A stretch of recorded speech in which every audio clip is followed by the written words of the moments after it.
Hi, and welcome to Lynes on Design. Yes, I'm here today with Executive Director of Habitat for Humanity, Miss Brenda. You look fabulous. Thank you. We are at our socially distant, safe 6 feet apart. Close. Which is right, exactly. Which we sort of keep moving into, but Yeah. we're standing back and being healthy. I tell you what, the last time I was here, it's really been interesting.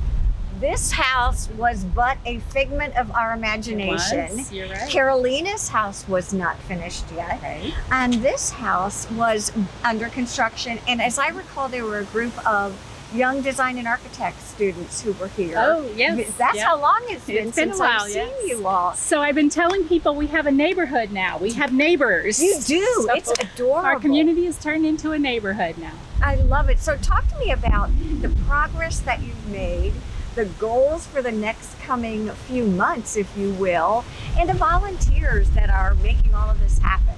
Well, it's hard to believe we're coming up into November already. I can't but believe we're it. so excited that we've been able to close on 2 houses and have families move in. Yes. We have 4 that will be coming up here very soon. Hopefully 1 in by Thanksgiving and 1 in by Christmas. And that's all due to our volunteers. How does all that work? Tell me about volunteers and then also the homeowner, how you all work together. Are there professionals involved?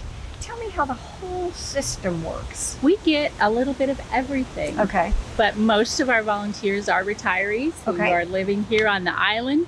They are very dedicated. They have their day of the week that they come and work and help us do this.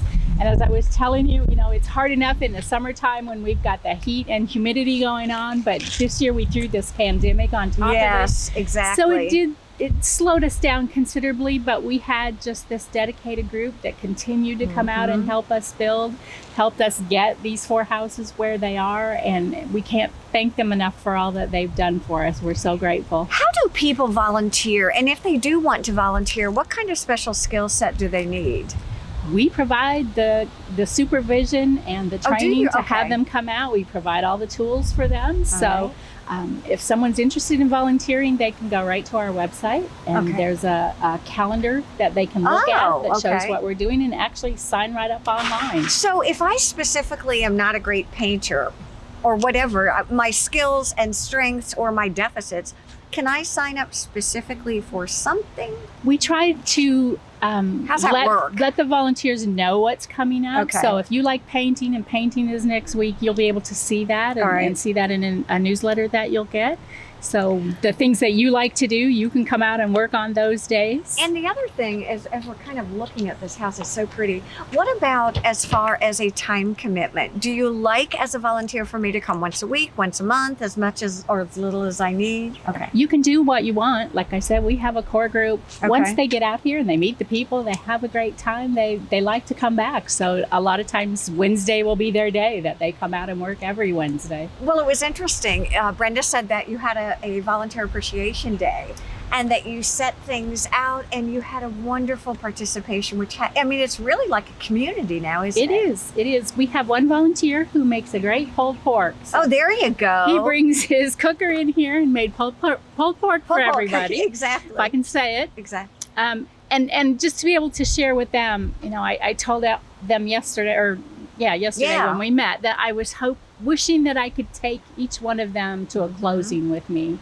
Because if they could sit there and see how Carolina and how Glenda, the smiles, even with their masks on, you can tell they are just beaming at closing. So that appreciation is there. So someone has moved in here now? They have, yes. We have family in both of these 2. So what's next? All right, I see this being built. Sort of what's the projection as we're sort of walking and looking? So by the end of the year, we will have those 2 that are under construction. They're completed. Okay. We'll have this one fairly close. All right. How long does it take usually to complete a house? 4 to 5 months. That's not this is bad. an unusual year because Yes. of COVID, but 4 to 5 months is a pretty good estimate of what it will take us. I have to say this, and I think you agree with this, for people who have not experienced the habitat communities here, they are adorable. They are. What I did when I was driving in to see you, I was a little bit early. You went through the circle. I did. I went.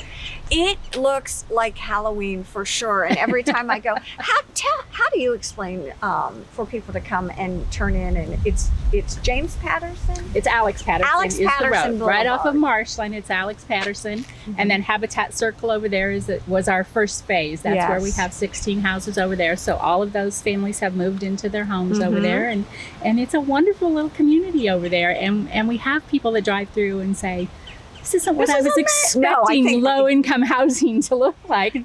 That's not how we build it. It's not meant to look like low-income housing. Talk to me about your needs. Do you have the underwriting or the participation for other houses going up now? What are your specific needs for the Habitat here?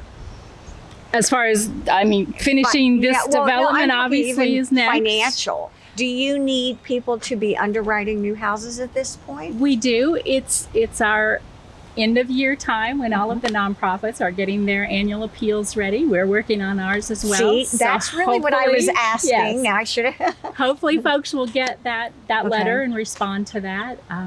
Giving Tuesday is coming up, the Tuesday after Thanksgiving. And people can get involved that way. We've got Carolina's family is doing a little appeal for us to help the next upcoming family. So if you see that in our social media, be sure and respond to that. You know, Brenda, today I had someone I was talking to about Habitat for Humanity. It was really interesting. One of the questions was, how are the families selected and what are the criteria? What do they have to do to be a Habitat home family? Well, it's a pretty intensive process. Oh, is it really? In fact, for some, it can be a little overwhelming. So we work with the families very closely to get them through that process. They're filling out an application. Yeah, what does it providing look like? us with all their information. Okay. We're checking employment. We're doing background checks. We're doing credit checks. All of those things that we need to do to make sure that they're ready to be a good homeowner. And then as part of their sweat equity process, sweat equity too. They have to work on their own homes and they have to attend classes. So we want very much to prepare them to be successful homeowners. So we're talking about things like budgeting.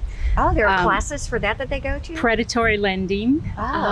We do home maintenance with them so that they can see the things that they'll be responsible for. Yeah, my kids, every time I sit in one of those classes, I think, I wish my kids would have had classes like this. No, seriously, I agree. It's so with good, that. yes. All right, so lending, home maintenance, what are some? Insurance. Okay. All the things that you need to do. We do a little landscaping, all the things that you need to know to be a good homeowner. Even we talk about conflict resolution even because in a neighborhood. You're owning your home in this neighborhood. You want to be able to work things out with your neighbors. Well, we did giggle when Carolina's house looks so pretty. It's so festive. And we watch her with her deer repellent. Like, I love my flowers. I love my natural habitat. But these deer, yes.